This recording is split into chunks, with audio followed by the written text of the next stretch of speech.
Hola, soy la Basmati de nuevo con vosotros.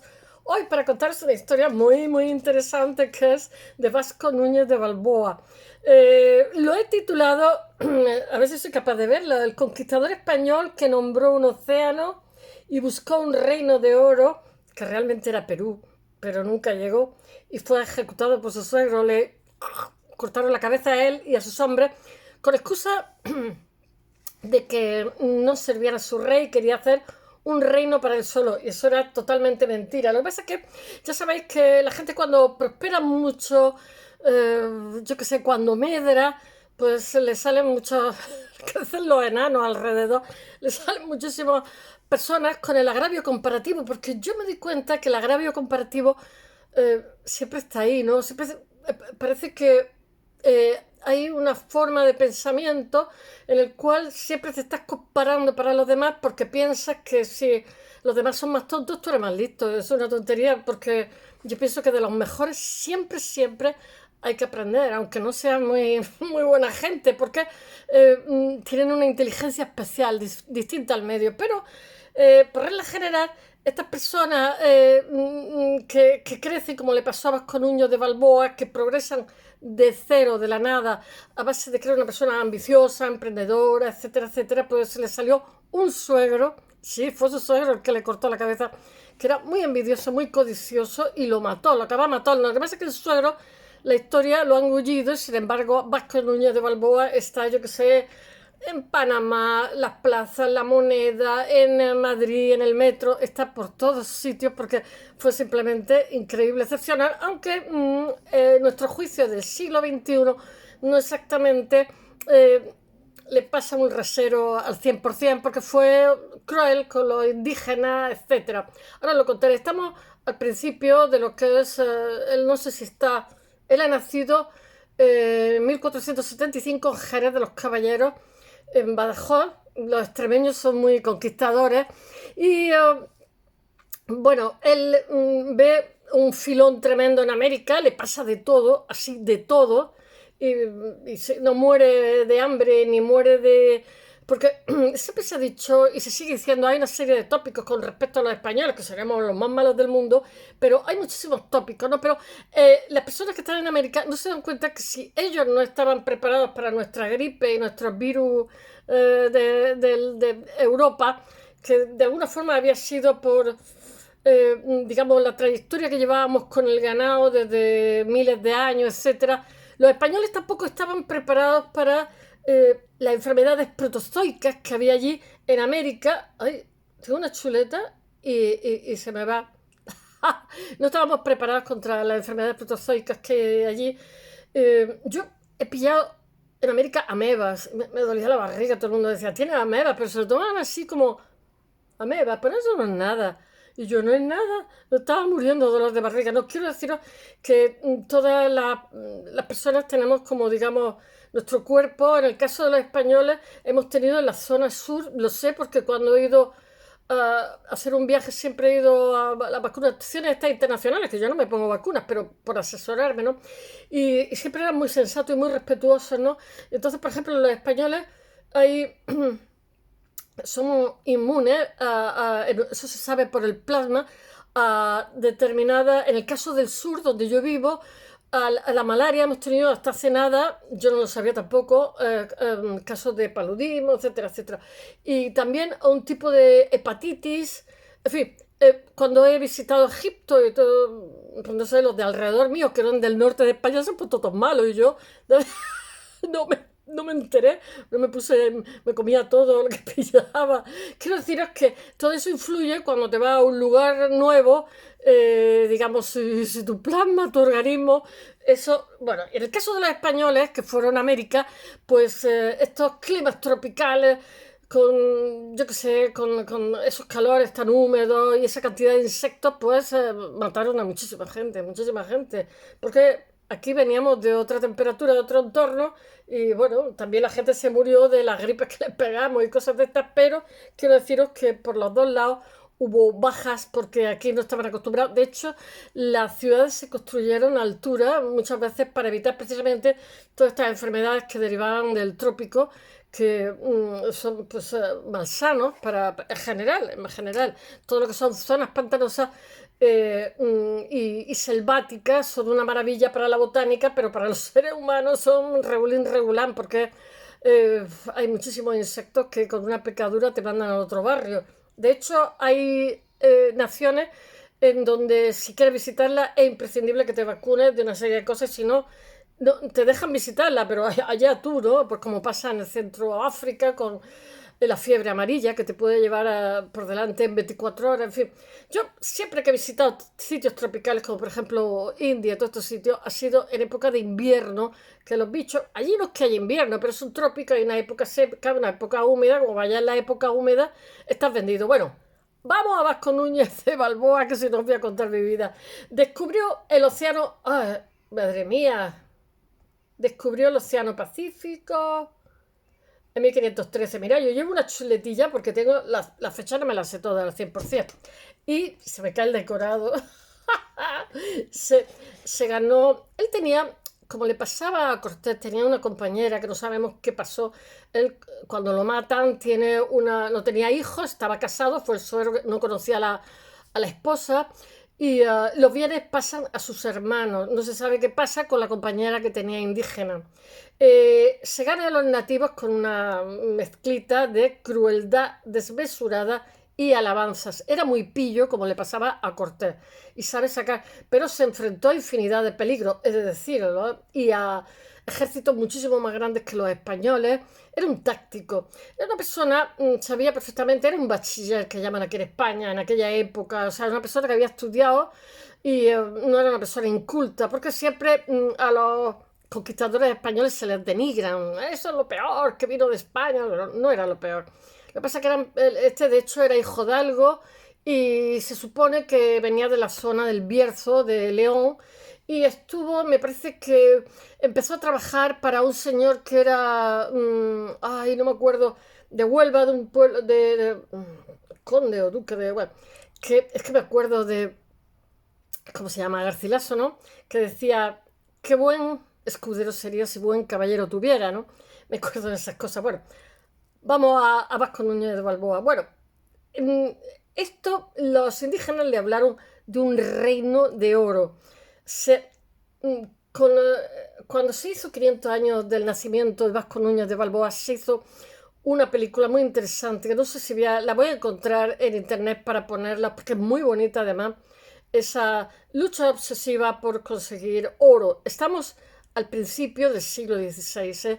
Nada más, hace muy poquito que se ha descubierto América y los españoles van con los ojos a cuadros, porque es que no salen de su asombro de tener en cuenta que el descubrimiento de América supuso un cambio totalmente en la dieta y además de eso la botánica permitió que la farmacología evolucionara muchísimo. Todavía lo sigue haciendo porque hay infinidad de especies desconocidas, ¿no? Pero en la dieta europea y la dieta del resto del mundo, pues los tomates, las patatas, en fin, tantas cosas, fue riquísima. Yo de hecho he estado en mercado en América, en Colombia, y no sabía lo que eran la mitad de las cosas, ni de los frutos, no lo había visto en mi vida.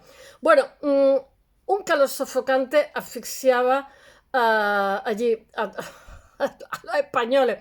Y los habitantes de la ciudad de Acla, porque ya veréis que su vida es totalmente novelesca, que es Panamá, se reunieron para observar una ejecución.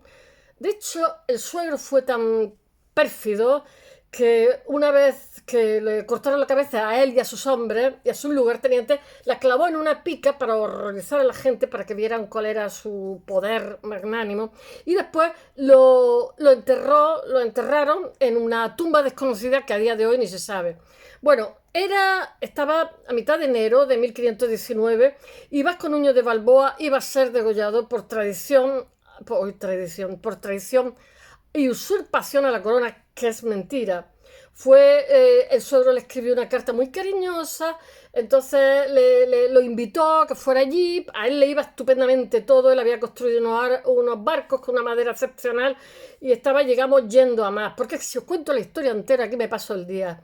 Bueno, el vigoroso conquistador había sobrevivido a mil y una, yo qué sé, circunstancias, combates con los nativos, porque tened en cuenta que en América había muchísima diferencia, y entonces había nativos que te mandaban pues unas cacharritas que eran envenenadas, y si no te morías, se te quedaba la pierna inútil, o, en fin, no creéis que la cosa era tan fácil, aunque llevaran pólvora. Bueno, y él nombra un océano. Hoy hay un cráter lunar y otro en Marte que llevan el nombre de Vasco Núñez de Balboa, porque de verdad que su vida fue novelesca, me quedo corta. Fue como muchas vidas en una, ¿eh? No sobrevivió a la envidia, que es lo peor de los países. En mi país somos muy envidiosos, no os me preguntéis por qué, pero es una característica. Tenemos otras virtudes, ¿no? Pero lo de la envidia es algo tremendo. La envidia de sus compatriotas, porque él lo estaba haciendo muy bien y iba a más. Bueno, acostumbrado a pelear y a no callarse, no se callaba ni bajo el agua, ¿eh? Incluso en el patíbulo discutió con los funcionarios y le dijo que él no había traicionado, y le gritó al público que sus acusaciones eran todas totalmente falsas y que siempre así había sido fiel al rey y había servido al rey. Bueno, murió decapitado junto a sus lugartenientes como carneros, llaman las crónicas que hicieron, ¿no? Y dice que el hombre que lo mandó matar, que era Pedrarias, que era su suegro, Pedrarias de Ávila, no estuvo entre el público, pero observó todo escondido desde una casa cercana. Su suegro me parece que era el gobernador. El extremeño Vasco Núñez de Balboa no fue un ángel, que digamos. Nadie de los que estuvieron allí lo fueron. Estaban también en situación, no lo justifico, en situación difícil, porque allí no podía ser un bendito para hacer lo que hacía.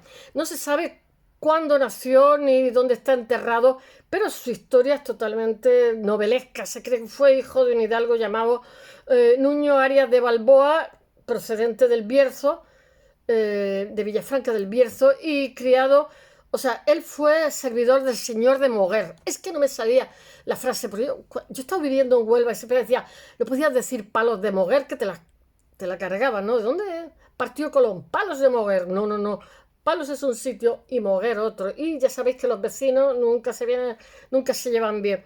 Donde este señor de Palo de Moguer se llamaba Portocarrero, donde aprendió el oficio de las armas y de las letras. En 1500 se enroló como escudero en la expedición de Rodrigo de Bastida y Juan de la Cosa, que son también muy, muy conocidos. Como era jovencillo, junto a sus compañeros, llegó a pie a Santo Domingo. Bueno, no atravesó el océano a pie. Llegó a pie en 1502. Tras embarrancar su nave, intentó hacer fortuna, pero puso una finca de cerdos. Pero allí en Santo Domingo, por lo visto, había cerdos salvajes y la gente no compraba cerdos porque los podía pillar en cualquier sitio. Pero claro, es que los españoles iban locos con la fauna que había y los entornos, yo qué sé, de floresta, de selva, de todo, era todo riquísimo. Bueno, acosado por las deudas y perseguido por los acreedores, huyó de esa tierra en 1510 porque los negocios no le fueron. Digamos, compró como si fuera un cortijo y se dedicó al campo y a criar animales, pero las cosas no le salieron. Era emprendedor, que diríamos hoy.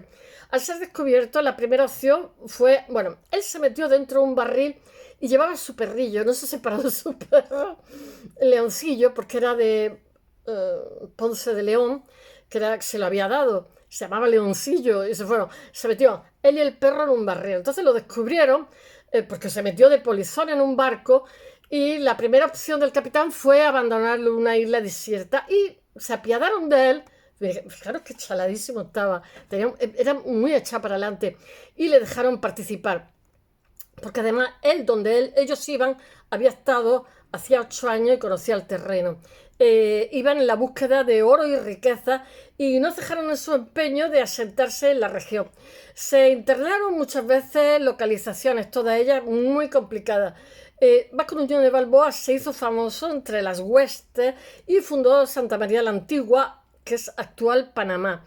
Allí fue nombrado alcalde. Bueno, lo que pasa es que el barco se hunde o algo así. Entonces toda la documentación que tiene por la cual, digamos, su jefe era jefe, pues se pierde. Entonces me parece que se muere, y entonces dice, pues aquí estoy yo, que soy el jefe ahora. Bueno, Santa María de la Antigua se encontraba en un vacío legal al límite entre dos gobernaciones. Y Diego de Nicuesa, gobernador de Veragua y fundador de Nombre de Dios, aquí tenían todos unos nombres muy beatos, muy cristianos, no se lo tomó demasiado bien. Dispuesto a leer la cartilla a Vasco Núñez de Balboa, se personó en Santa María, donde fue ignorado. Ultrajado, puso la prueba a la española para quejarse personalmente al virrey. Se lo tragó la mar y aquí se hundió. Núñez de Balboa, de mendigo, pasó de mendigo a cabildo, quedó pronto como gobernador. Este iba a crecer y lo llevaba en su genética a gobernador provisional en 1511. Si en Centroamérica es difícil establecerse, Balboa y los hombres lo hicieron en su punto más complicado, el Darién. Salvas tan, bueno, como sea, o sea, había unas selvas como muy cerradas que siempre parece como de noche, o sea, una vegetación. Yo conozco gente que tiene finca, entonces todos los años tienen que luchar porque se les mete la selva dentro de la finca y tienen, pero bueno, es que aunque luchen contra ella todavía se les sigue metiendo. A nosotros nos pasa al revés, el desierto avanza como se fueron los campesinos, por el desierto cada vez más grande, tiene como una inercia. Bueno, hay pantanos que son muy infectos, donde más de un expedicionario desapareció de la historia por las picaduras de insectos tragados por la tierra. Eso sin olvidar sus habitantes, que son millones de mosquitos llenos de muerte, enfermedades, caimanes, que eso no lo conocíamos en Europa, jaguares y tribus nativas muy temibles como las caribes, que no, es que no eran criaturas cándidas, ¿eh? Balboa no fue un salto, pero se enfrentaba a muchísimos adversarios naturales y humanos, al igual que su hombre, pero pero supo jugar sus cartas, como le pasó también a Pizarro, y a Cortés. Tuvo mano izquierda. Mediante una combinación de crueldad desmesurada, regalos y paciencia, logró la amistad de los nativos de Careta y Ponca. Los refuerzos llegaban a cuentagotas, muchos morían en combate por las enfermedades tropicales o simplemente por el hambre, porque allí no lo tenían fácil. La película de verdad que muestra muy bien todo lo que pasó allí. La mayoría de expedicionarios pasaban gran parte del día al borde del delirio. O sea, aquello no fue fácil. Y el oro y las perlas no eran demasiadas en comparación para todas las calamidades que estaban pasando. Pero los nativos mencionaron un reino del oro, ahí el dorado famoso que los españoles perseguían, y para ello tenían que atravesar la selva, un inmenso mar, y además de generar la leyenda de la mítica ciudad del Dorado, que no era otra cosa que el imperio inca, que era de una grandísima crueldad, que había la posibilidad de encontrar el paso de la isla, crueldad y además que era un imperio que había, digamos, matado otros pueblos más, porque siempre está con los españoles, pero bueno, allí el que predominaba fundía a los que estaban por debajo. Bueno, y de paso, yo qué sé, encontrar las islas de las especias, porque realmente Colón lo que va buscando es eso, cuando se le financia el viaje, ¿no? A las Indias para buscar otra ruta de las especias, porque ya los holandeses y los ingleses tenían sus propias rutas, bueno, y hacían, no sé, hacían caja con lo que traían de Oriente. Bueno, en su búsqueda del paso hicieron frente a la selva, a los nativos, a quienes combatieron con muchísima crudeza, porque tenían perros que agredían a los indígenas y los mataban, les mordían vivos. Tenían mastines en sus salvajes escaramuzas, pero bueno, es que era así. Los ensordecedores disparos de arcabuces apenas se oían en el ruido de la selva. Más suerte tuvieron los hispanos con sus jaurías de perros. Estos perros se lanzaron a galope hacia los indígenas, a quienes devoraron vivos en más de una ocasión, y eso ha quedado para la historia nuestra tan horrible. Núñez, ay, me mandan una publicidad. Nuestro Vasco Núñez de Balboa tomó en especial cariño a Leoncillo, que era un inmenso y sanguinario mastín. Después de 1000 tormentos y crueldades, pero ¿cómo cabía un mastín y un hombre en un bidón? El 29 de septiembre de 1513 se bañaron en el Océano Pacífico. Allí Núñez de Balboa clavó su espada y un estandarte de la Virgen donde rompía Ah, eso sí, la Virgen que no falte, donde rompían las olas y tomó posesión por el mismo nombre de Juana I, bautizado como el Mar del Sur. Después otro le pondría Pacífico porque el agua era muy pacífica, yo lo contaré otro día. Y rezaron un Te Deum. Ah, lo de rezar que no faltara. Al regresar a Santa María con alguna riqueza, escribió a la península relatando las tierras de inmensa fortuna y riquezas cuyos nativos se encontraban absolutamente en paz. Su tiempo como mandamás en la zona estaba llegando a su fin totalmente. Y que bueno, Pedrarias, que fue el que le tenía una envidia de muerte a su suegro, Pedrarias de Ávila era el nuevo gobernador y dirigió una inmensa expedición para colonizar la zona en 1514. O sea, este estaba por encima del gobernador, sí o sí. 2000 personas desembarcaron en la ciudad y se encontraron con una situación un poco horrible, dantesca, por la descrita por Balboa. Y que estaba lejos de la descrita por Vasco Núñez de Balbeo.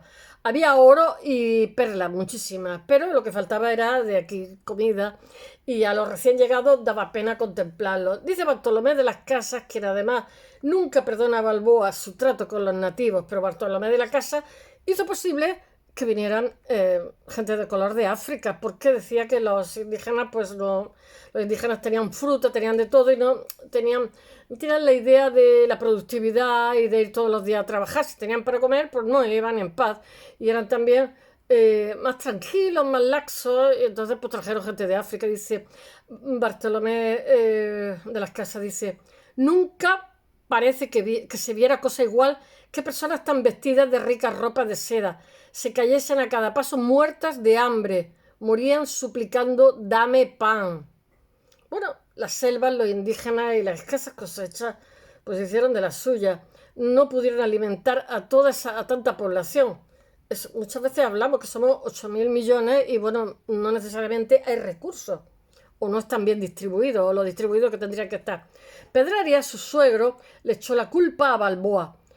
Se había callado que junto a los indios pacificados había miles en la jungla que seguían en pie de guerra y que ese reino de oro no se había encontrado en absoluto, ese dorado. Cientos de hombres rastrearon la selva, fundaron nuevos asentamientos y saquearon de perlas y oro, pero las inmensas riquezas descritas nunca llegaron a verse. Además, a fuerza de esquilmar a los nativos, cada día sacaban menos. El reino del oro realmente no apareció por ningún sitio, por mucho que se empeñaran, a pesar de que no hacían otra cosa más que buscarlo. La diferencia entre Pedro y Núñez fue un aumento con los años, el suegro cada vez más envidioso, más codicioso y con más mala idea, a pesar de que Pedrarias prometió a su hija María de Peñalosa con nuestro Vasco Núñez de Gama, bueno, con el extremeño. Los navíos, los novios nunca se conocieron físicamente, ella estaba en España y él estaba en América. Ambos hombres, entonces, familia, parece que aflojaron en su enemistad mutua hasta que el gobernador, harto de descubrir del Mar del Sur, porque Vasco Núñez de Balboa creó como una empresa que se llamaba el Mar del Sur. A mí me recuerda a la de mi padre, que era Óxidos del Sur. Y le hizo llamar a Acla, pero con muy buenas palabras, muy cariñoso, cuando llegó allí para aclarar las futuras expediciones. Allí se personó Balboa, convencido de que todo iba bien, que fue capturado por Francisco Pizarro, que fue futuro conquistador del Imperio Inca, a las órdenes de Pedrarias. Este había ordenado su captura acusándolo de traición a la corona, que era mentira, simplemente quería quitarlo del medio. No se conoce con exactitud en qué consistió esa traición. Se la inventó, la repitió y como los tribunales, él era el gobernador y el tribunal hacía lo que a él le daba la gana, pues ya está, fue acusado de planear independizarse en la región del Mar del Sur y se llamó a declarar a todos los enemigos de Balboa. Su cabeza terminó expuesta en una picota de Acla y fue enterrado en una tumba sin nombre que sigue desaparecida. Y espero que os haya gustado y hasta mañana.